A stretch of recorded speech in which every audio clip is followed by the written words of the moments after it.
যোৱাকালি আৰু সেউজীয়া পাৰি বাতি কাঢ়িলোঁ আৰু মই কেনেকৈ বাতি কাঢ়িছোঁ সকলোবোৰ দেখুৱাই আছোঁ। ভিডিঅ'টো একেবাৰে শেষলৈ চাই থাকিব।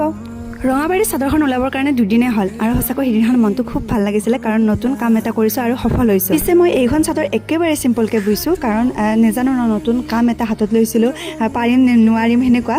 আৰু এইবাৰৰ পৰাই মানে আৰু চিন্তা নাই কাৰণ গোটেইখিনি পদ্ধতি যিটো মই শিকি ল'লোঁ।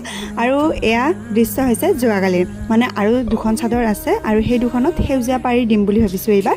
আৰু সেউজীয়া পাৰিটোৰ কাৰণে এতিয়া বাতি কাঢ়িব লাগিব আৰু এয়া ধুনীয়াকৈ মই জোখমাখ কৰি পিনে খুটি পুতি লৈছোঁ। তাৰে পিছতে এয়া বাকচত মই সূতা ভৰাই আছোঁ এডাল এডালকৈ আৰু যিহেতু মই বাকচেৰে বাতি কাঢ়ো।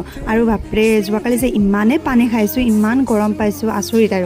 আৰু এয়া বাতি জুৰি লৈ বতৰটোতো ঠিকেই আছিলে, একেবাৰে প্ৰখৰ ৰ'দ, কিন্তু ৰাইজ মানে বাতিটো মোৰ এটা পাৰি সম্পূৰ্ণ হ'ব হৈছে তেতিয়া আৰু দিছে আৰু কিনকিনীয়াকৈ বৰষুণ। হে কৃষ্ণ, কি হ'ব এতিয়া? মানে বৰষুণতো বহুত বেছি প্ৰয়োজন হৈছে আমাৰ ফালে কাৰণ মাটি ৰুবই পৰা নাই, গোটেই শুকাই গৈছে। কিন্তু ৰাইজ বাতি কাঢ়িলেতো জানেই ন বৰষুণ দিলে কিমান বেছি মানে সেই লাগে, মানে সূতাবোৰ তিতি গ'লেতো দিগদাৰ হৈ যাব। আৰু মই যিমান পাৰোঁ সিমান দৌৰা দৌৰিকৈ কাম কৰি আছোঁ। আৰু এইফালে মোৰ এটা পাৰি সম্পূৰ্ণ হৈও গৈছে আৰু লগতে এয়া গাঁঠিবিলাক দি থৈ দিছোঁ মূৰবিলাকত। আৰু ৰাইজ বৰষুণো ক'ৰবাত উৰি গ'ল আৰু এইফালে মোৰ দুটা পাৰিও সম্পূৰ্ণ হৈ গৈছে বাতি কৰা।